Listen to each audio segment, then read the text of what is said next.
नमस्कार, myself Malika Parveen, assistant professor, government law college Bikaner. LLB final year की subject civil प्रक्रिया संहिता में हमने पहले ऑर्डर 10 तक किया था। आज हम ऑर्डर 11 करते हैं।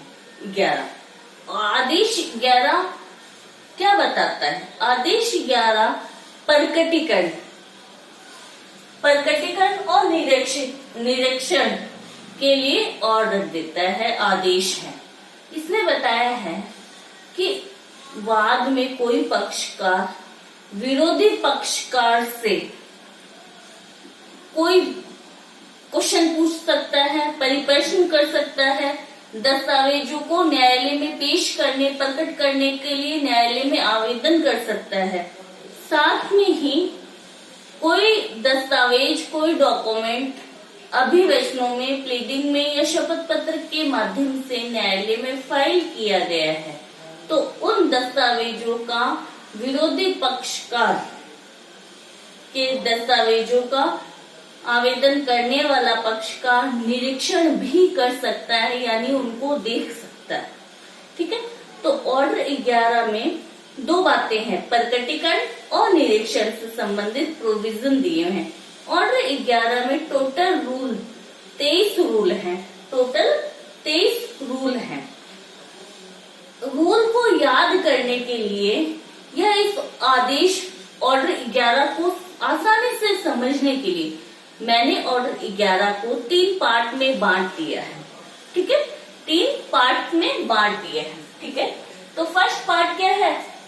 परिप्रश्नों द्वारा प्रकटीकरण, यानी सामने वाले कुछ पार्टी से परिप्रश्न करवा के कोई बात आप पूछ सकते हैं। परिप्रश्नों के माध्यम से किसी तथ्य को या किसी बात का प्रकटीकरण करवा सकते हैं न्यायालय की मार्फत। सेकंड आता है दस्तावेजों का प्रकटीकरण। दस्तावेजों का प्रकटीकरण यानी दो चीजों, एक तो परिप्रश्न द्वारा प्रकटीकरण हो रहा है ऑर्डर 11 के रूल 1 से लेके रूल 11 तक। ऑर्डर 11 के रूल 1 से लेके रूल 11 तक। ठीक है, क्या हो रहा है? परिप्रश्नों द्वारा प्रकटीकरण करवा रहा है पक्षकार। फिर आता है रूल 12 से लेके रूल 14 तक, दस्तावेजों के माध्यम से बात को प्रकट करवा रहा है। ठीक है, दो चीजों में प्रकटीकरण हुआ, परिप्रश्नों द्वारा प्रकटीकरण और दस्तावेजों द्वारा प्रकटीकरण या दस्तावेजों का प्रकटीकरण। फिर थर्ड आता है दस्तावेजों का निरीक्षण। अब डॉक्यूमेंट मान लो न्यायालय में फाइल किया हुआ है, जिस पक्षकार ने डॉक्यूमेंट लगाया है उसका अपोजिट पार्टी यानी विरोधी पक्षकार न्यायालय में आवेदन करके उन दस्तावेजों का निरीक्षण कर सकता है। ऑर्डर 11 के रूल 15 से लेके रूल 18 तक ये प्रोविजन है।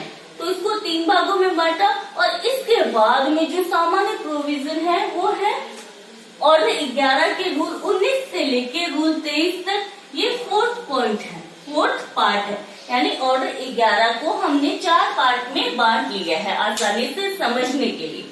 ठीक है, तो अब हम स्टार्ट करते हैं पार्ट 1। पार्ट 1 ये कह रहा है और परिप्रश्नों द्वारा प्रकटीकरण कहाँ से? रूल 1 से लेके रूल 11 तक है। ठीक है, तो रूल 1 क्या कह रहा है? रूल 1 ये कह रहा है परिप्रश्नों द्वारा प्रकटीकरण, यानी परिप्रश्न कौन पूछ सकता है?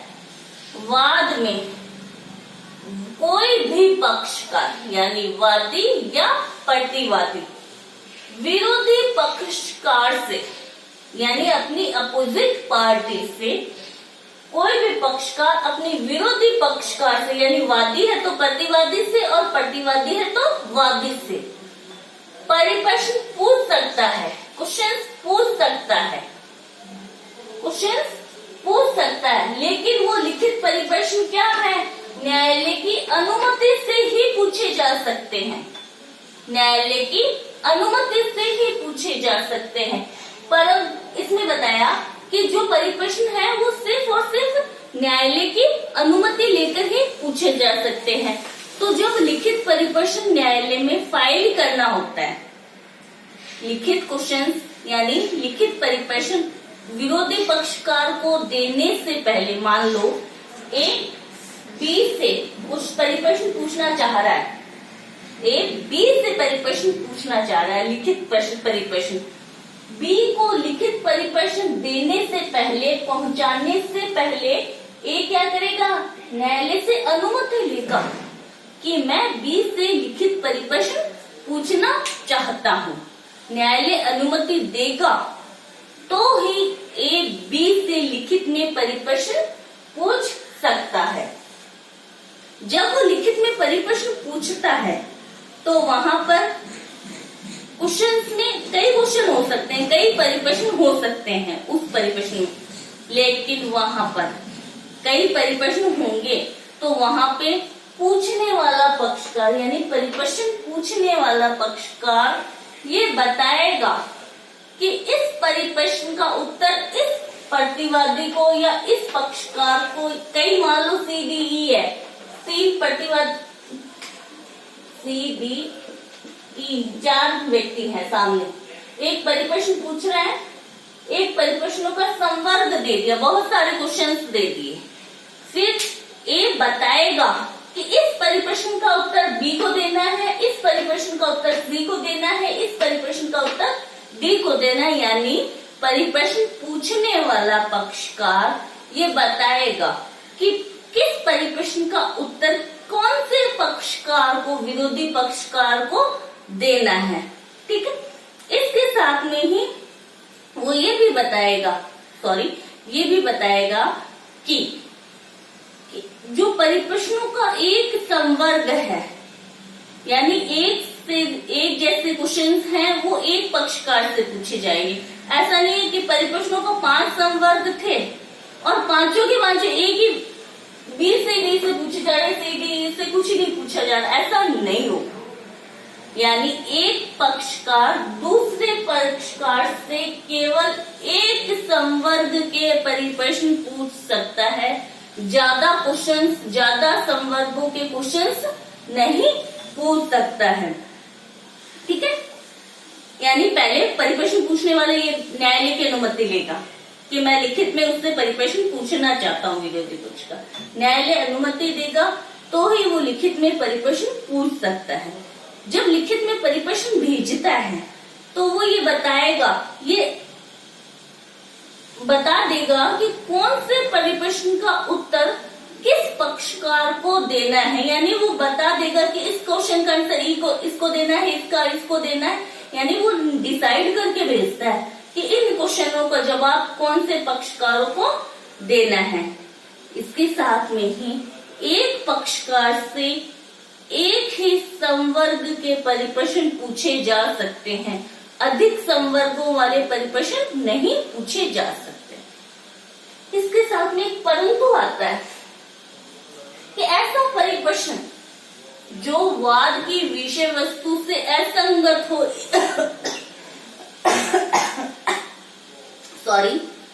ऐसा कोई परिप्रश्न जो कि वाद की विषय वस्तु से असंगत हो, विसंगत हो, इररिलेवेंट हो, तो वो परिप्रश्न न्यायालय पूछने की अनुमति नहीं देगा, चाहे वह विसंगत है। तो इसलिए लिखित परिप्रश्न पूछने के लिए न्यायालय अनुमति नहीं देगा। लेकिन अगर वो क्वेश्चन मौखिक परीक्षा की जाती तो वहां पूछा जा सकता है। यानी ऐसा कोई क्वेश्चन या ऐसा कोई विषय विवादित विषय से संबंधित ही नहीं है, मान लो ऐसा कोई क्वेश्चन जो लिखित में तो परिप्रश्न नहीं किया जा सकता, लेकिन अगर उस पक्षकार की मौखिक परीक्षा की जाती, एग्जाम्पल जैसे ए बी से लिखित में परिप्रश्न पूछना चाह रहा है, कोई ऐसे विषय से जो कि विवादग्रस्त विषय से संबंधित नहीं है, तो वहां पर न्यायालय ए को लिखित में बी से परिप्रश्न करने की अनुमति नहीं देगा।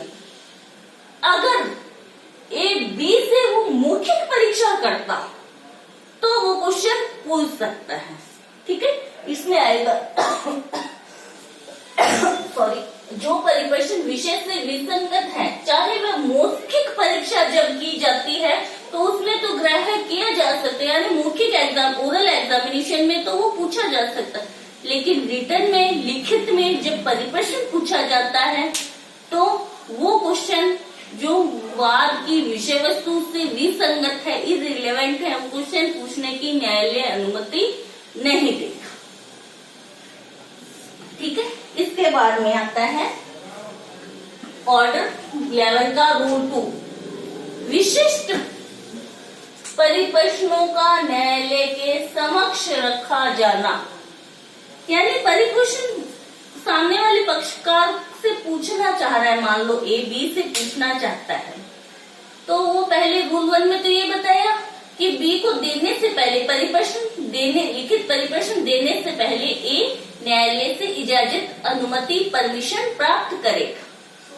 लेकिन रूल 2 में ये बताया है कि कोई विशिष्ट क्वेश्चन पूछना चाहता है, मान लो कि मैं इस प्रकार का, ये विशेष क्वेश्चन है, विशिष्ट स्पेशल क्वेश्चन है, मैं विरोधी पक्षकार से पूछना चाहता हूं, तो परिप्रश्न लिखित में परिप्रश्न देने वाले पक्षकार को, यानी ए बी से लिखित में परिप्रश्न पूछना चाह रहा है, ए बी से पूछना चाह रहा है, तो ए अगर कोई विशिष्ट स्पेशल क्वेश्चन पूछना चाहता है बी से, तो ए को वो विशिष्ट क्वेश्चन न्यायालय के समक्ष रखना होगा। साधारणतः जो लिखित परिप्रश्न होते हैं वो तो न्यायालय के समक्ष नहीं रखता, लेकिन अगर स्पेशल या विशिष्ट क्वेश्चन है, परिप्रश्न है जो बी से पूछना चाहता है ए, तो ए को उस विशिष्ट परिप्रश्न को पहले न्यायालय के समक्ष रखना होगा और उस विशिष्ट परिप्रश्न पर न्यायालय के समक्ष पेश किए जाने की तारीख से न्यायालय 7 दिन में विनिश्चय करेगा कि वो विशिष्ट प्रश्न विरोधी पक्षकार या बी से पूछा जाए या नहीं जाए। यानी न्यायालय 7 दिन में विनिश्चय करेगा कि ऐसा क्वेश्चन वाद के रुजु विचार, फेयर ट्रायल के लिए आवश्यक है या नहीं है, या वाद से रिलेवेंट है या नहीं है। न्यायालय जांच करेगा, जांच करने के बाद में न्यायालय जांच करेगा कि ऐसा विशिष्ट क्वेश्चन किया जाना चाहिए या नहीं किया जाना, और अगर न्यायालय को लगता है कि हाँ ऐसा विशिष्ट क्वेश्चन किया जा सकता है, तो न्यायालय 7 दिन में अपना आंसर जांच विनिश्चय करके बता देता है कि ऐसा विशिष्ट क्वेश्चन किया जा सकता है। ठीक है, नेक्स्ट आता है ऑर्डर 11 रूल 3, परिप्रश्नों के खर्चे। परिप्रश्नों के खर्चे यानी वाद के खर्चों में परिप्रश्न पूछे जाने का और उसका उत्तर देने में, परिप्रश्न पूछने और उसका उत्तर देने में जो भी खर्चा लगता है वो वाद के खर्चे माने जाएंगे, वो वाद के खर्चे माने जाएंगे। एग्जाम्पल, ए बी से परिप्रश्न पूछ रहा है, ए बी से परिप्रश्न पूछ रहा है, बी ऑब्जेक्शन कर देता है कि ये परिप्रश्न तो क्या है, कलंकात्मक है, तुच्छ है, वाद के फेयर ट्रायल के लिए आवश्यक ही नहीं है। तो वहां क्या न्यायालय क्या करता है, उसकी ऑब्जेक्शन की जांच करता है, और जांच करने के बाद में न्यायालय को लगता है कि ऐसा परिप्रश्न वाद के विचार या फेयर ट्रायल के लिए आवश्यक ही नहीं था, या कलंकात्मक है, या अयुक्तियुक्त है, या तंग करने वाला था, तो न्यायालय क्या करता है, उस परिप्रश्न का ऑब्जेक्शन जो आया था उसको एक्सेप्ट करता है और कहता है ऐसा परिप्रश्न का उत्तर देने की आवश्यकता नहीं है। साथ में ही न्यायालय परिप्रश्न पूछने वाले पक्षकार पर खर्चा भी अधिरोपित कर सकता है, खर्चा भी कर सकता नहीं, करेगा। न्यायालय जो अयुक्तियुक्त, असंगत या इररिलेवेंट परिप्रश्न पूछ रहा है और जांच करने के बाद न्यायालय को लगता है कि ऐसा क्वेश्चन परिप्रश्न नहीं पूछा जाना चाहिए था, जो कि क्या है, अयुक्तिक या तंग करने वाला है, तो न्यायालय परिप्रश्न करने वाले पर खर्चा जो न्यायालय युक्त समझे वो खर्चा अधिरोपित कर देगी और वो वाद का खर्चा माना जाएगा। ठीक है। फिर आता है नियम 5। नियम 4 में तो सिर्फ क्या बताया, प्रारूप बताया कि परिप्रश्नों का प्रारूप कैसा होगा, वो याद करने की जरूरत नहीं है अपने को यहाँ। फिर आता है नियम 5। नियम 5 ये कह रहा है कि निगम क्या होती है कि जहां वाद का कोई पक्षकार निगम है या व्यक्तियों का कोई निकाय है। मान लो वाद में एक पार्टी क्या है, या तो निगम है या व्यक्तियों का कोई निकाय है, चाहे वह निगमित हो या ना हो, वो अपने नाम से वाद ला सकते हैं। यानी निगम अपने नाम से ला सकते हैं या व्यक्तियों का कोई निकाय है वो अपने नाम से ला सकता है, या उनके विरुद्ध कोई वाद लाया जा सकता है। यानी क्या है, वो एक लीगल पर्सन है। अगर वाद का एक पक्षकार लीगल पर्सन है, यानी निगम है या व्यक्तियों का निकाय जो लीगल पर्सन है, विधिक व्यक्तित्व है, तो वहां पर परिप्रश्न पूछना है तो किससे पूछा जाएगा, निगम के किसी अधिकारी से परिप्रश्न पूछा जा सकता है। यानी न्यायालय में आवेदन करना होगा। परिप्रश्न पूछना है तो न्यायालय से इजाजत लेनी है, तो न्यायालय में जब आवेदन किया जाएगा तो कहा जाएगा कि इस निगम के इस अधिकारी से मैं परिप्रश्न पूछना चाहता हूँ। यानी न्यायालय क्या करता है, परिप्रश्न की अनुमति देते समय निगम के किसी अधिकारी या किसी व्यक्तियों के निकाय के किसी सदस्य से परिप्रश्न पूछने की इजाजत दे सकता है। रूल 6 और 7 दोनों ही इम्पोर्टेंट हैं। रूल 6 कहता है ऑब्जेक्शन। मान लो ए ने बी को परिप्रश्न भेजा कि ये लिखित परिप्रश्न भेज दिए कि आप ये इनका उत्तर दे दो। जैसे ही बी के पास में क्या है, वो परिप्रश्न आते हैं। परिप्रश्न आते ही बी क्या करेगा, ऑब्जेक्शन कर देगा कि ये परिप्रश्न कलंकात्मक है, तुच्छ है, तंग करने वाला है, या वो इसका उत्तर देना तात्विक नहीं समझता। यानी वो समझ कहता है कि वाद के विचारण के लिए या विवादग्रस्त विषयों के विचारण के लिए इस परिप्रश्न का उत्तर देना तात्विक नहीं है, या बी कह देता मेरा ये विशेषाधिकार है, इस कारण में इसका उत्तर देना आवश्यक नहीं समझता। यानी जिस पक्षकार से परिप्रश्न किया जा रहा है वो उस पर ऑब्जेक्शन कर सकता है, ऑब्जेक्शन कर सकता है, और उसमें साथ में ये कोई भी ऑब्जेक्शन करता है वो उत्तर में दिए गए शपथ पत्र में किया जाएगा। मान लो ए ने बी से परिप्रश्न किए, बी कह देगा कि ये परिप्रश्न तो क्या कलंकात्मक है, तुच्छ है या तंग करने वाले हैं, या वाद के उचित निपटारे के लिए ऐसा परिप्रश्न का उत्तर देना आवश्यक नहीं है, या मेरा ये विशेष अधिकार है कि मैं इस कारण इस परिप्रश्न का उत्तर देना आवश्यक नहीं समझता। तो जो बी ऑब्जेक्शन कर रहा है वो ऑब्जेक्शन कैसे करेगा, वो ऑब्जेक्शन कैसे करेगा, तो परिप्रश्नों का जो उत्तर है वो शपथ पत्र के माध्यम से दिया जाता है। तो यानी ऑब्जेक्शन भी क्या करेगा, वो उत्तर में दिए गए शपथ पत्रों में करेगा। क्लियर। नेक्स्ट आता है ऑब्जेक्शन तो पक्षकार कर रहा है कि मैं इसका उत्तर देना आवश्यक नहीं है, या मेरा ये विशेष अधिकार है, इसलिए मैं ऑब्जेक्शन कर देता है कि ये परिप्रश्न आवश्यक नहीं है फेयर ट्रायल के लिए।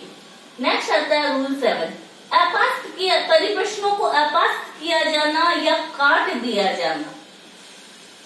न्यायालय कोई भी परिप्रश्न जब न्यायालय ने इजाजत दे दी तो विरोधी पक्षकार के पास परिप्रश्न पहुंच जाता है, तो परिप्रश्न की तामील की दिनांक से परिप्रश्नों के तामील की तामील की दिनांक से 7 दिनों के भीतर, 7 दिनों के भीतर जिससे परिप्रश्न किया जा रहा है वो न्यायालय में आवेदन करेगा कि ऐसा परिप्रश्न अयुक्तियुक्त है या तंग करने वाला है या वाद के विचारण के लिए या फेयर ट्रायल के लिए उचित नहीं है।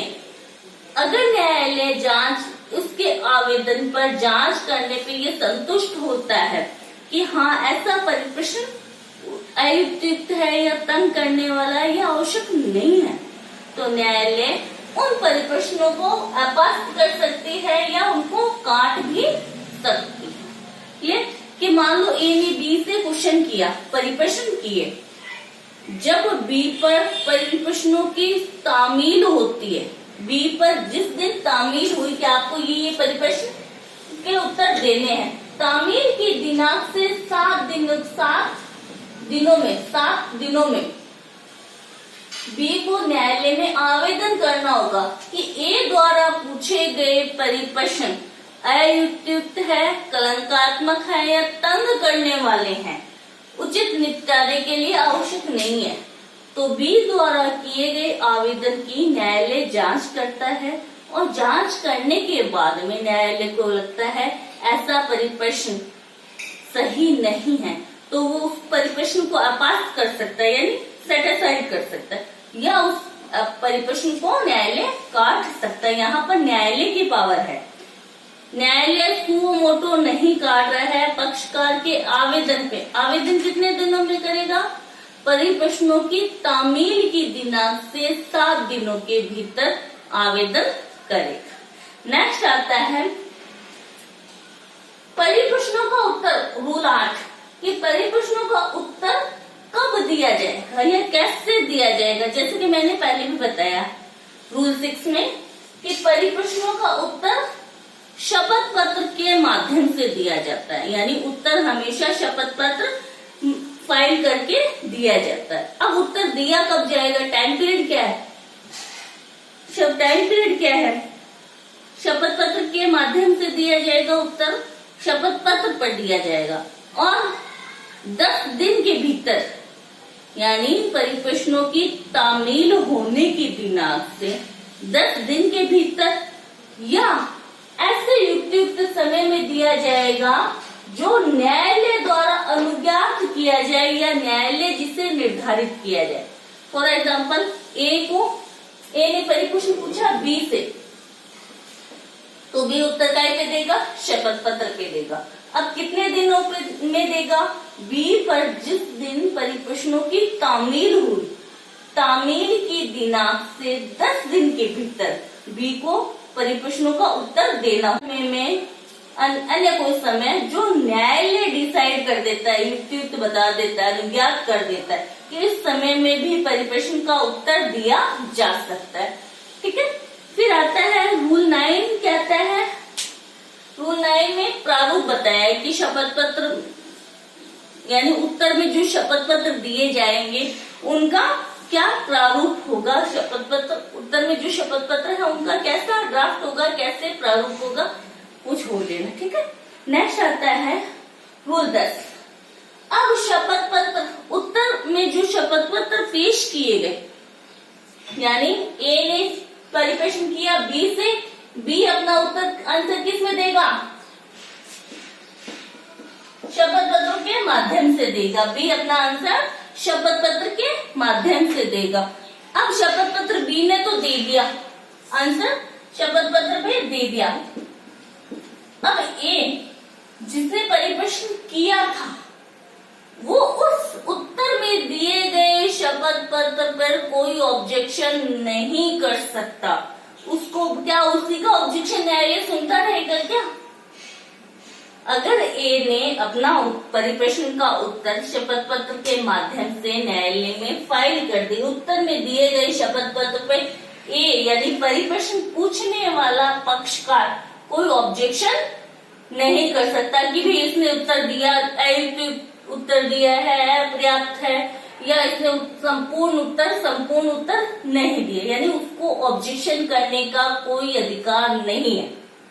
एक बार उसने क्वेश्चन किया, सामने वाले ने उत्तर शपथ पत्र के माध्यम से दे दिया, तो परिप्रश्न पूछने वाले व्यक्ति को, पूछने वाले पक्षकार को उस शपथ पत्र पर ऑब्जेक्शन, आक्षेप करने का कोई अधिकार नहीं है।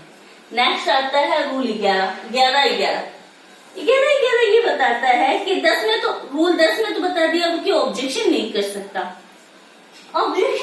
सकता, लेकिन ए ने अगर परिप्रश्न बी से किया और बी ने क्या है, परिप्रश्न का उत्तर दिया नहीं या अपर्याप्त उत्तर दिया, तो वहां ए को क्या उपचार प्राप्त होगा, वहां ए को उपचार प्राप्त होगा। रूल 11 में रूल 11 ये कह रहा है, ए जिसने क्वेश्चन परिप्रश्न किया और बी ने उसका अपर्याप्त उत्तर दिया या दिया ही नहीं, तो फिर ए परिप्रश्न पूछने वाला न्यायालय में आवेदन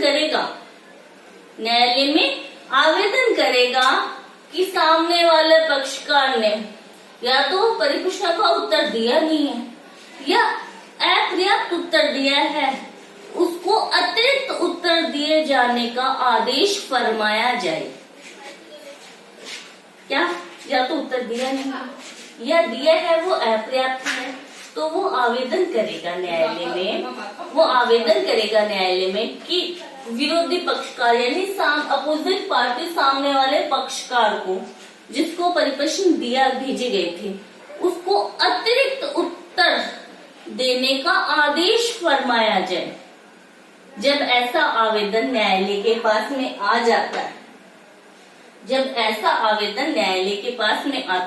तो न्यायालय फिर क्या करता है, उस आवेदन की जांच करता है और जांच करने के बाद में न्यायालय को लगता है कि हाँ, परिप्रश्नों का उत्तर या तो दिया नहीं गया या उससे इनकार किया गया है या जो उत्तर दिया है वो अपर्याप्त है, तो वहां पर न्यायालय विरोधी पक्षकार को यानी परिप्रश्न जिससे किया गया था उस पक्षकार को आदेश देगा कि या तो वो अतिरिक्त उत्तर दे या शपथ पत्र द्वारा दे उत्तर, या न्यायालय उसकी मौखिक परीक्षा भी करवा सकता है अतिरिक्त उत्तर प्राप्त करने के लिए।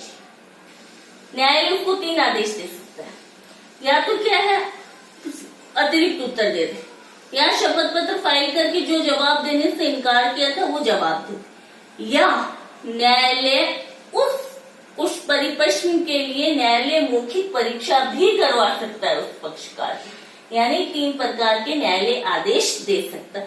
तो यहाँ पे परिप्रश्नों द्वारा प्रकटीकरण करवाया जा रहा था, जिसमें न्यायालय की भूमिका बराबर की है, यानी न्यायालय के बिना कोई पक्षकार सामने वाले पक्षकार से परिप्रश्न पूछ नहीं सकता, न्यायालय की अनुमति चाहिए। ऑब्जेक्शन करना है तो न्यायालय में करे, मतलब न्यायालय का काम है कि वो परिप्रश्नों द्वारा प्रकटीकरण कैसे करवा सकता है। ठीक है, अब आता है दस्तावेजों, सेकंड पार्ट, दस्तावेजों का प्रकटीकरण। ऑर्डर 11 के रूल 12 से लेके रूल 14 तक, ऑर्डर 11 के रूल 12 से लेके रूल 14 तक दस्तावेजों का प्रकटीकरण है। ठीक है, तो रूल 12 दस्तावेजों के प्रकटीकरण के लिए आवेदन, यानी ए मान लो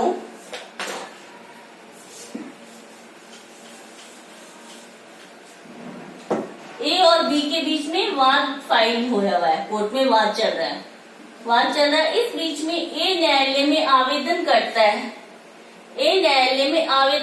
है, बिना शपथ पत्र के आवेदन। यहाँ पे जो मेन वर्ड आ रहा है कि जो आवेदन होगा वो बिना एफिडेविट यानी बिना शपथ पत्र के ही आवेदन किया जाएगा। ये आवेदन करेगा बिना शपथ पत्र के साथ। किस लिए आवेदन करेगा कि बी के कब्जे में ऐसा कोई डॉक्यूमेंट है, ऐसा कोई दस्तावेज है जो वाद के विचारण के लिए आवश्यक है, जो कि वाद के विचारण या फेयर ट्रायल के लिए आवश्यक है। तो ऐसा आवेदन आते ही न्यायालय क्या करता है, ए द्वारा किए गए आवेदन की क्या है, जांच करता है। और जांच करने के बाद में उसे लगता है कि बी के कब्जे में हाँ ऐसा कोई दस्तावेज है जिसको प्रकट किया जाना चाहिए, न्यायालय में बी द्वारा प्रस्तुत किया जाना चाहिए, प्रकट किया जाना चाहिए। तो वहां न्यायालय क्या जांच करने के बाद में बी को आदेश देगा कि उस दस्तावेज जो उसके कब्जे में है, उसके शक्ति के अधीन है, उस दस्तावेज को न्यायालय में प्रकट किया जाए शपथ पत्र के माध्यम से। यानी जो दस्तावेज पेश करने की जो आवेदन किया गया था, जांच करता है न्यायालय। जांच करने के बाद न्यायालय को लगता है कि हाँ इस दस्तावेज का वाद के विचारण में न्यायालय में होना या न्यायालय के समक्ष होना आवश्यक है। तो वहां न्यायालय दस्तावेजों के प्रकटीकरण का ऑर्डर दे देता है कि ऐसे दस्तावेज को न्यायालय में प्रकट किया जाए। जहां न्यायालय दस्तावेज को प्रकट करने का ऑर्डर देता है, वहां कोई जरूरी नहीं है वो संपूर्ण दस्तावेज जो बी के कब्जे में, उस संपूर्ण दस्तावेज को न्यायालय में हाजिर करे।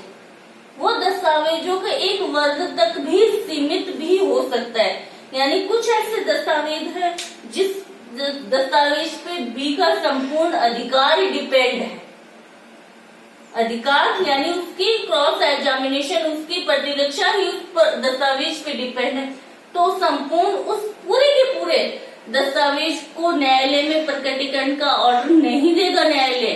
फिर न्यायालय क्या करेगा, उस दस्तावेज के किसी एक वर्ग संवर्ग को न्यायालय में प्रस्तुत करने या प्रकट करने का ऑर्डर न्यायालय दे सकता है।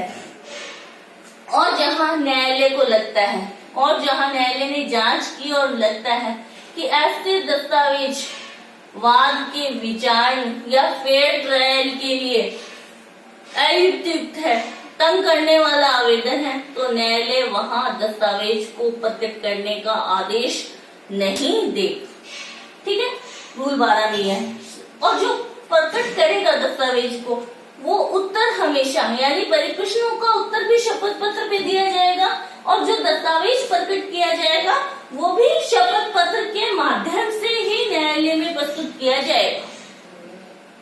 ठीक है, रूल 13 ये कह रहा है कि दस्तावेजों संबंधी जो शपथ पत्र प्रस्तुत किए न्यायालय में, जैसे ए को कहा कि आप दस्तावेज प्रस्तुत करो, बी को कहा प्रस्तुत करो, बी शपथ पत्र द्वारा अपने दस्तावेज प्रस्तुत करता है। साथ में वो ऑब्जेक्शन भी कर सकता है बी कि ये दस्तावेज इस वाद के फेयर ट्रायल के लिए अयुक्त है या तंग करने वाला है, या मैं इस दस्तावेज को न्यायालय के सम्मुख प्रकट नहीं कर सकता। यदि कोई वो ऑब्जेक्शन करता है तो वो ऑब्जेक्शन भी क्या होगा, उस शपथ पत्र में ही किया जाएगा कि मैं इस दस्तावेज, मान लो उससे 10 डॉक्यूमेंट मांगे जाते हैं और 10 डॉक्यूमेंट में से वो 2 डॉक्यूमेंट ऐसे हैं जिनको वो पेश नहीं करना चाहता, तो वो अपना ऑब्जेक्शन 8 जो दस्तावेज शपथ पत्र के माध्यम से फाइल किए जा रहे हैं उस शपथ पत्र में लिख देगा कि इन 2 दस्तावेजों को प्रकट करने में मुझे ऑब्जेक्शन है। ठीक है, तो नियम 13 में वो ऑब्जेक्शन करेगा कि ये दस्तावेज में प्रस्तुत नहीं कर, आक्षेप करेगा शपथ पत्र के माध्यम से। ठीक है, फिर आता है रूल 14, दस्तावेजों को पेश किया जाना। क्या अंतर है दस्तावेजों को पेश किया जाना, यानी वाद का विचारण लंबित है और विचारण लंबित रहते समय दस्तावेजों का पेश किया जाना, वाद का विचारण लंबित है और विचारण लंबित रहते हुए न्यायालय को लगता है कि कोई ऐसा दस्तावेज है जो वाद के फेयर ट्रायल के लिए विधिपूर्ण है या जिसका न्यायालय में पेश किया जाना आवश्यक है, तो वहां न्यायालय क्या करता है, जिस पक्षकार के कब्जे में वो डॉक्यूमेंट है उस पक्षकार को मान लो बी के कब्जे में है, तो न्यायालय क्या है, बी को ऑर्डर देगा, आदेश दे देगा कि उस दस्तावेज को न्यायालय में पेश करो। तो मेन अंतर कहाँ पे आता है? मेन अंतर 12 और रूल 14 में आता है। वहां तो दस्तावेज का प्रकटीकरण, यहाँ दस्तावेज का पेश किया जाना, ये दोनों ही चीजें अलग अलग है। दस्तावेज को प्रकटीकरण और यहाँ दस्तावेज का पेश किया जाना, ये दोनों ही अलग अलग है। फर्स्ट अंतर क्या आता है? फर्स्ट ये अंतर आता है कि दस्तावेजों के प्रकटीकरण के लिए आवेदन कर रहा है पक्षकार, कि ये आवेदन करेगा ए कि बी के कब्जे में ये डॉक्यूमेंट है, उससे न्यायालय में वो डॉक्यूमेंट, वो दस्तावेज प्रकट करवाया जाए। यानी न्यायालय सुओ मोटो दस्तावेज के प्रकटीकरण के लिए कोई ऑर्डर नहीं देगा। और रूल 14, न्यायालय ऑर्डर दे रहा है, न्यायालय सुओ मोटो दस्तावेज को पेश करने का ऑर्डर दे रहा है। यहाँ पर कोई पक्षकार आवेदन नहीं कर रहा, न्यायालय प्रेरणा से पक्षकार को पेश करने का ऑर्डर दे रहा है, आदेश दे रहा है कि जो दस्तावेज आपके कब्जे में है उसको न्यायालय में जल्द से जल्द पेश किया जाए। फर्स्ट अंतर क्या आता है? यहाँ पे आवेदन हो रहा है, पक्षकार आवेदन करते हैं, और यहाँ पर न्यायालय सुओ मोटो प्रेरणा से दस्तावेज को पेश करने का आदेश दिया जा रहा है। ठीक है। सेकंड अंतर कि दस्तावेज को पेश करने का ऑर्डर तभी दिया जाएगा जब दस्तावेज को प्रकटीकरण करने का आदेश दिया जा चुका हो। यानी रूल 14 का उपयोग या उसका प्रयोग न्यायालय तभी करेगा जब रूल 12 के अधीन न्यायालय ने दस्तावेजों के प्रकटीकरण के लिए ऑर्डर दे दिया है, तो ही वो आदेश देगा, अन्यथा नहीं। ऐसा नहीं है कि प्रकटीकरण के लिए तो न्यायालय ने कोई ऑर्डर नहीं दिया, रूल 12 के तहत तो कोई ऑर्डर नहीं दिया, सीधा रूल 14 के तहत न्यायालय कोई ऑर्डर नहीं देगा। यानी रूल 14 के अधीन ऑर्डर देने से पहले, रूल 14 के अधीन ऑर्डर न्यायालय तभी देगा जब रूल 12 के अधीन दस्तावेजों के प्रकटीकरण के लिए ऑर्डर दिया जा चुका हो। ठीक है। अब आता है रूल 12 या रूल 14, यानी दस्तावेज के प्रकटीकरण या दस्तावेजों को पेश किए जाने का ऑर्डर न्यायालय तभी देगा जब न्यायालय प्रथम दृष्टया ये लगे कि वो दस्तावेज उस पक्षकार के कब्जे में है, शक्ति के अधीन है। यानी न्यायालय सबसे पहले इस बात को निश्चय करेगा या आवश्यक रूप से अवधारित कर लिया जाएगा कि डॉक्यूमेंट बी के कब्जे में है, तभी तो उसे दस्तावेज प्रकटीकरण का ऑर्डर दिया जाएगा, अन्यथा नहीं दिया जाएगा। यानी पेश करना दस्तावेज को या दस्तावेज का प्रकटीकरण का ऑर्डर न्यायालय देने से पहले इस बात पर निश्चय कर लेता है कि वो दस्तावेज उस पक्षकार के कब्जे में है। प्रथम दृष्टया ये साबित हो जाता है कि उसी के पास वो डॉक्यूमेंट है कब्जे में, शक्ति के अधीन, तो ही ऑर्डर देगा, अन्यथा नहीं देगा। तो ये सेकंड पार्ट दस्तावेजों के प्रकटीकरण। अब आता है थर्ड पार्ट दस्तावेजों का निरीक्षण। दस्तावेजों का निरीक्षण क्या है? नियम 15 से लेके नियम 18 तक, रूल 15 से रूल 18 तक दस्तावेजों का निरीक्षण से संबंधित प्रोविजन बताए गए हैं। रूल 15 ये कह रहा है कि कोई अभिवचन या शपथ पत्र के साथ में कोई डॉक्यूमेंट न्यायालय में फाइल कर दिया जाता है। अभिवचनों या शपथ पत्रों के साथ में कोई डॉक्यूमेंट न्यायालय में फाइल कर दिया जाता है। फाइल कर दिया, न्यायालय में सबमिट हो गया मूल दस्तावेज। तो अब विरोधी पक्षकार उस दस्तावेज का निरीक्षण करना चाहता है, यानी वो उसको देखना चाहता है कि इस दस्तावेज की अंतर्वस्तु क्या है, इसमें क्या क्या बातें डाली गई है या क्या क्या बातें इस दस्तावेज में लिखी गई है, यानी वो उसका निरीक्षण करना चाहता है। जैसे ए ने क्या है, डॉक्यूमेंट न्यायालय में फाइल कर दिया। बी चाहता है कि ए द्वारा जो डॉक्यूमेंट न्यायालय में फाइल किया गया है उस दस्तावेज की अंतर्वस्तु क्या है। तो बी क्या है, निरीक्षण करने के लिए क्या करेगा, न्यायालय में आवेदन लगाएगा कि मैं ए द्वारा जो डॉक्यूमेंट न्यायालय में फाइल किया गया है उस दस्तावेज का निरीक्षण करना चाहता हूँ। ठीक है, ऐसा आवेदन आने के बाद न्यायालय फिर जांच करता है और जांच करने के बाद में न्यायालय को लगता है हाँ ऐसा दस्तावेज का निरीक्षण किया जा सकता है। वहां पर वो क्या है, एक और न्यायालय क्या सूचना देता है कि बी आपके द्वारा फाइल किए गए दस्तावेजों का निरीक्षण करना चाहता है। ठीक है, न्यायालय ने सूचना दे दी।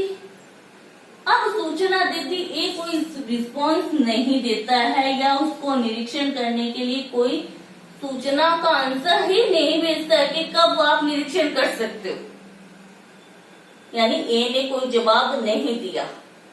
तो फिर ए उस दस्तावेज का जिसका बी निरीक्षण करना चाहता था उस दस्तावेज को ए अपने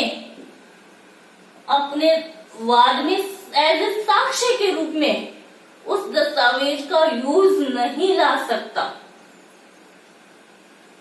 उसने मान लो कह दिया, कोई आंसर ही नहीं दिया, बी निरीक्षण करना चाहता था और ए ने कोई आंसर नहीं दिया, जवाब नहीं दिया, यानी न्यायालय ने तो ऑर्डर दे दिया कि आप बी द्वारा निरीक्षण चाहा गया, आप निरीक्षण करवाओ इस डॉक्यूमेंट का। ए उस सूचना के अनुपालन में कोई निरीक्षण नहीं होने देता। ए फिर बाद में वाद का विचारण चलता है तो ए उस दस्तावेज का जिसका निरीक्षण चाहा गया था उसे क्या है, अपने साक्ष्य के रूप में, अपने एविडेंस के रूप में उस दस्तावेज का प्रयोग नहीं कर सकता सिवाय न्यायालय की अनुमति से। अगर न्यायालय उसे अनुमति दे देता है कि हाँ आप इस दस्तावेज को एज ए साक्ष्य के रूप में यूज ला सकते हो, तो ही वो उस साक्ष्य दस्तावेज को एज ए अपने साक्ष्य के रूप में यूज ला सकता है। अन्यथा अगर पहले मना ही कर दिया या आंसर ही नहीं दिया, निरीक्षण ही नहीं करवाया, तो फिर उस दस्तावेज का आप अपने फेवर में साक्ष्य के रूप में उस दस्तावेज का यूज नहीं ला सकते। अगर न्यायालय अनुमति दे देता है तो ला सकते हो।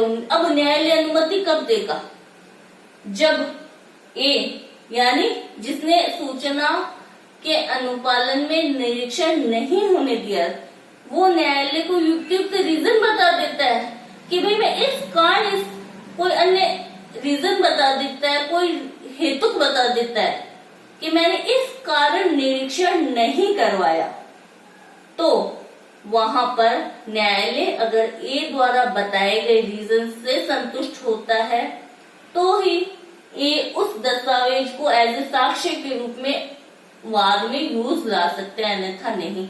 ये प्रोविजन ऑर्डर 11 का रूल 15 एविडेंस एक्ट, भारतीय साक्ष्य अधिनियम 1872 के सेक्शन 164 के जैसा, यानी कोई डॉक्यूमेंट को पहले सामने वाले पक्षकार को निरीक्षण नहीं करने दिया या देखने नहीं दिया तो उस दस्तावेज को आप एज ए साक्ष्य के रूप में यूज नहीं ला सकते।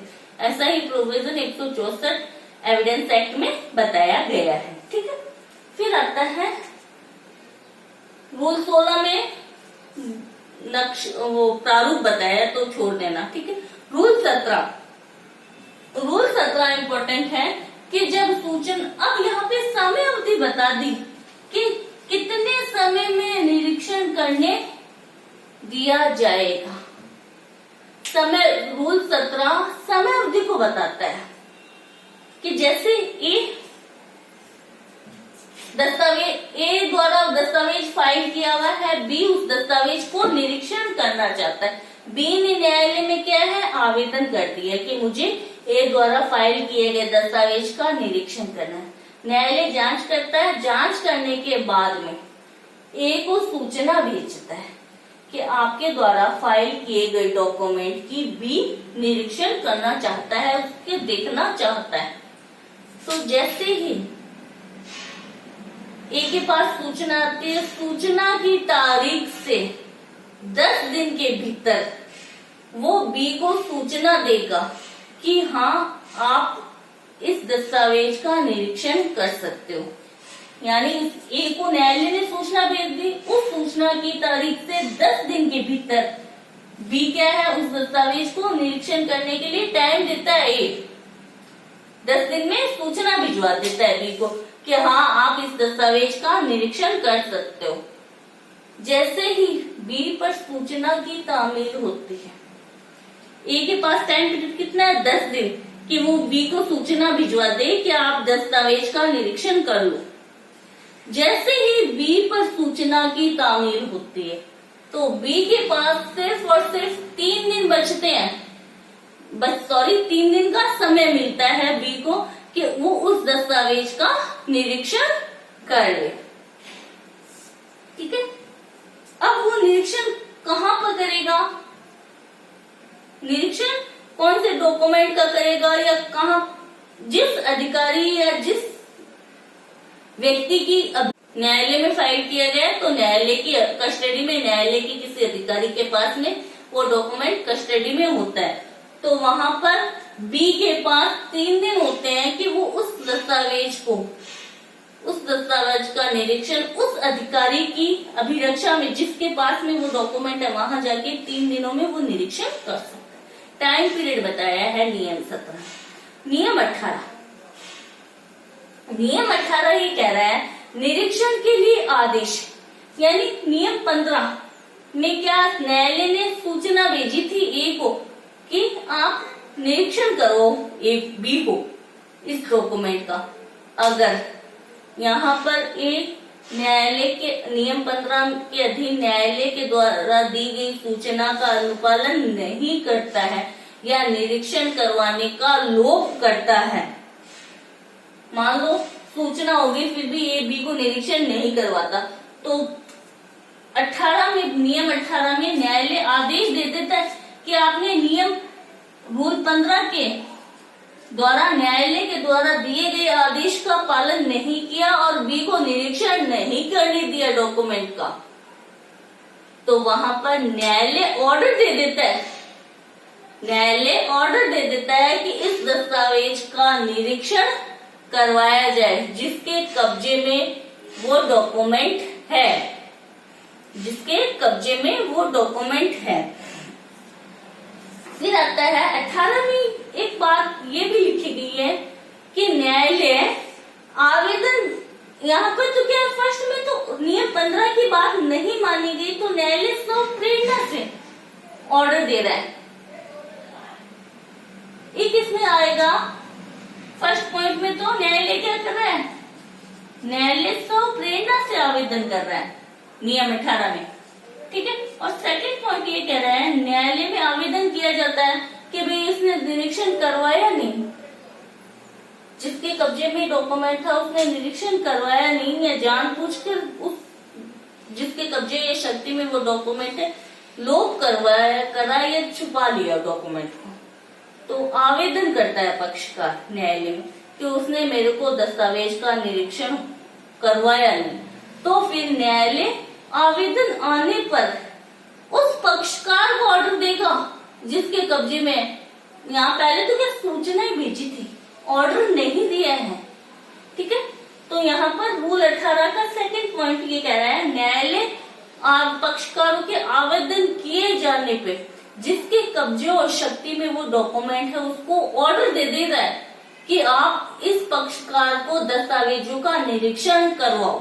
ठीक है, तो दस्तावेजों का निरीक्षण नियम 15 से लेके नियम 18 तक शामिल है।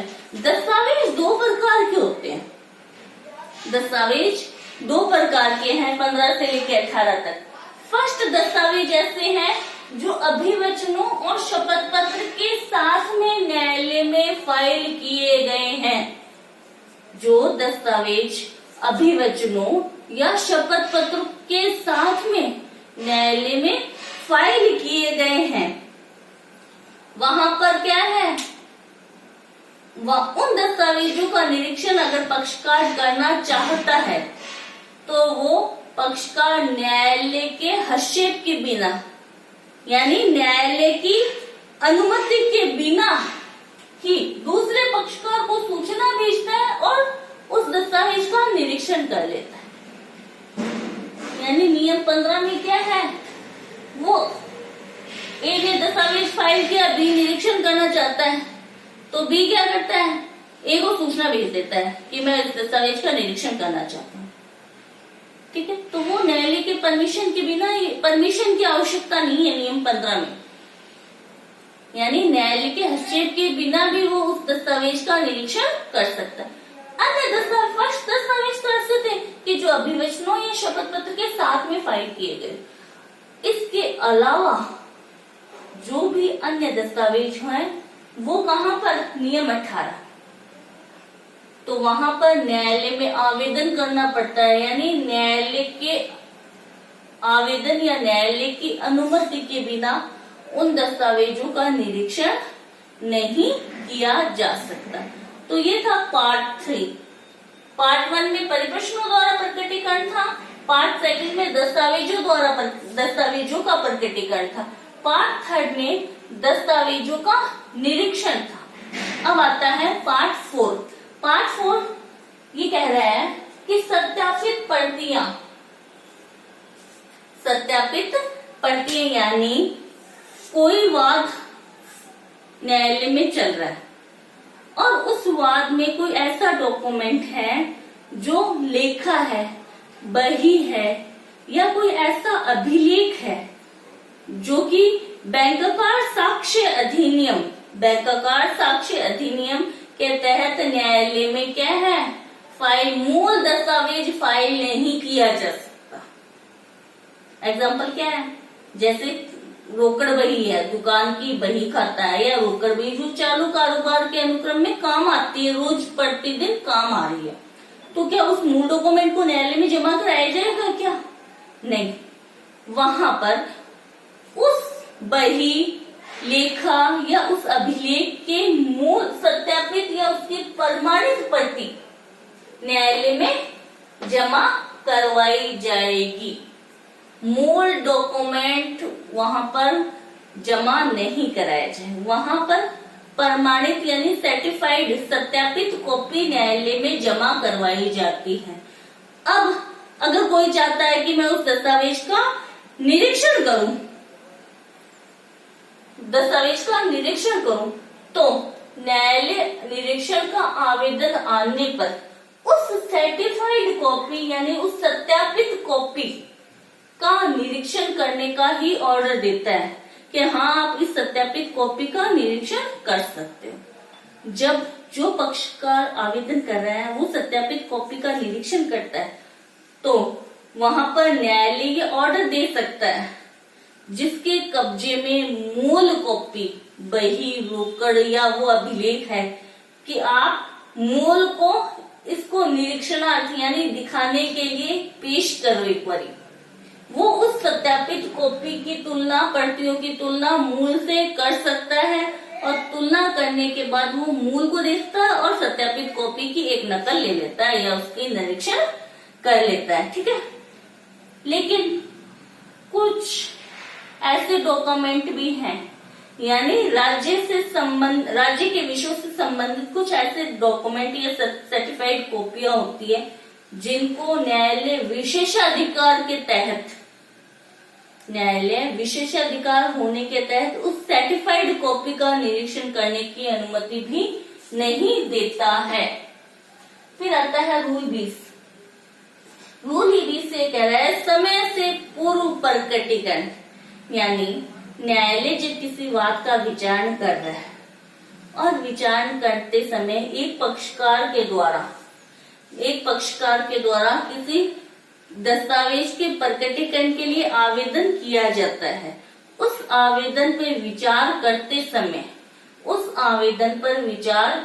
समय न्यायालय को लगता है कि ऐसे दस्तावेज का प्रकटीकरण करने से पहले इशू फ्रेम या अन्य किसी प्रश्न का अवधारण पहले किया जाना आवश्यक है, यानी विवादक विरचित किया या अन्य किसी प्रश्न का अवधारण किया जाएगा, उससे इस डॉक्यूमेंट के प्रकटीकरण की आवश्यकता ही नहीं पड़ेगी। तो वहां पर न्यायालय क्या करता है, एक बार दस्तावेज के प्रकटीकरण को क्या सस्पेंड कर देता है, स्थगित कर देता है और पहले इशू फ्रेम करता है या किसी अन्य प्रश्न जिसका अवधारण करना आवश्यक है, तो न्यायालय उस प्रश्न का अवधारण पहले करेगा। तो समय पूर्व प्रकटीकरण ये कह रहा है, नियम 20 ये कह रहा है कि मान लो न्यायालय विचार कर रहा है और विचार करते समय आवेदन आता है कि दस्तावेज का प्रकटीकरण किया जाए। न्यायालय उस आवेदन की जांच करते समय न्यायालय को लगता है कि इस दस्तावेज को प्रकटीकरण की आवश्यकता ही नहीं पड़ेगी अगर पहले विवादक विरचित कर दिया जाए या अन्य किसी प्रश्न का अवधारण कर दिया जाए। तो वहां न्यायालय क्या है, प्रकटीकरण को एक बार स्थगित करेगी और पहले इशू फ्रेम करेगी या अन्य किसी प्रश्न को निर्धारित या अवधारण करेगी। ठीक, नेक्स्ट आता है रूल 21, अनुपालन का परिणाम। यानी किसी पक्षकार को कहा कि परिप्रेषणों द्वारा प्रकटीकरण करो, यानी परिप्रेषण भेजे, उसने जवाब नहीं दिया। दस्तावेज के प्रकटीकरण को कहा, उसने जवाब नहीं दिया। या दस्तावेजों के निरीक्षण का ऑर्डर दिया न्यायालय ने, मान लो कोई भी इन तीनों पार्ट में से कोई भी ऑर्डर दिया न्यायालय ने और उस पक्षकार ने उस आदेश का पालन नहीं किया, तो उसका परिणाम क्या होगा, उसका रिजल्ट क्या होगा, ये बताया है ऑर्डर 21 में, रूल 21 में। अगर वादी है तो वादी का वाद रोक दिया जाए और अगर प्रतिवादी है तो प्रतिवादी की प्रतिरक्षा काट दी जाएगी। वादी है तो वादी का वाद रोक दिया जाएगा, वादी ने कोई दस्तावेज पेश नहीं किया, निरीक्षण नहीं करवाया या परिप्रश्न का उत्तर नहीं दिया, तो वादी का वाद क्या है, खारिज कर दिया जाएगा। और प्रतिवादी है तो प्रतिवादी की प्रतिरक्षा काट दी जाएगी, मानो उसने कोई प्रतिरक्षा की ही नहीं। इसका सेकंड पॉइंट थोड़ा सा इंपॉर्टेंट है रूल 21 का, कि जिस वादी का वाद वादी के डिफॉल्टर वादी के व्यतिक्रम के कारण वादी का वाद खारिज कर दिया गया है, वादी उसी वाद हेतु के लिए नया वाद नहीं ला सकता है। वादी खुद ही गलती कर रहा है और खुद गलती करके क्या उसी वाद हेतु के लिए नया वाद ला सकता है? नहीं, वादी खारिज किए गए वाद हेतु के लिए नया वाद नहीं ला सकता है। फिर आता है नियम 22, परिप्रश्नों के उत्तरों का साक्ष्य के रूप में यूज लाया जा सकता है। मानी परिप्रश्न किया और विरोधी पक्षकार ने उसका उत्तर भी दे दिया, तो जिस पक्षकार ने उसका उत्तर दिया है वो उत्तर देने वाले व्यक्ति के विरुद्ध साक्ष्य के रूप में यूज लाया जा सकता है। पूरा उत्तर लाया जा सकता है या पूरा आधा उत्तर लाया जा सकता है या उत्तर का कुछ भाग उत्तर देने वाले व्यक्ति के विरुद्ध ही साक्ष्य के रूप में यूज लाया जा सकता है। न्यायालय को लगता है अगर कि ऐसा उत्तर साक्ष्य में उसके विरुद्ध यूज लाया जा सकता है तो ही लाएगा। अगर न्यायालय को लगता है कि ऐसा उत्तर उसके विरुद्ध साक्ष्य में यूज नहीं लाना चाहिए तो न्यायालय उस उत्तर को उसके विरुद्ध साक्ष्य के रूप में यूज नहीं लाता है। ठीक है। नियम 23 कह रहा है कि अगर कोई पक्षकार अवैध है, माइनर है या विकृत है, विकृतवादी या प्रतिवादियों में से कोई या तो माइनर है या विकृत है, तो वो वाद मित्र या वादार्थ संरक्षक के माध्यम से ये नियम उन पर लागू होंगे। यानी अगर कोई वादी माइनर है और उससे कहा परिप्रश्न द्वारा प्रकटीकरण का ऑर्डर दिया, तो फिर वो कौन देगा? उसके वाद मित्र है, वाद मित्र देगा। अगर वादी माइनर है तो उसकी ओर से वाद का संचालन कौन करता है? वाद मित्र करता है। तो उन परिप्रश्नों का उत्तर वाद मित्र देगा। और अगर प्रतिवादी माइनर है या विधिक नियोगिता के अधीन है या अस्वस्थित है, विकृत है, तो उसकी ओर से वादार्थ संरक्षक उसकी प्रतिरक्षा करता है। तो यानी वाद मित्र और वादार्थ संरक्षक पे ये सारे प्रोविजंस लागू हो जाएंगे। ठीक है, तो ये ऑर्डर 11 था, जो कि बताता है कि प्रकटीकरण और निरीक्षण से संबंधित प्रोविजन बताता है। इसको आसानी से याद करने के लिए मैंने इसको 4 भागों में बांटा है। आई होप समझ आया होगा।